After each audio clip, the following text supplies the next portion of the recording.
right, so I just want to do a quick install video for the back protector because I just wanted to make sure that I'm putting it in right, and I figured somebody else might have the same thought. So what you're actually going to do is have this side facing towards you.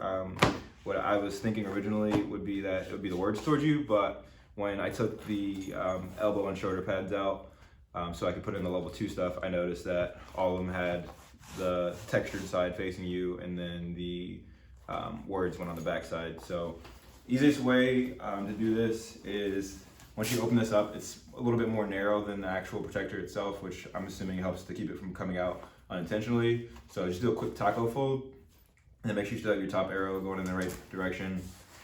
Quick taco fold, slide that bad boy in there, flatten it out, line up your Velcro, and you're good to go.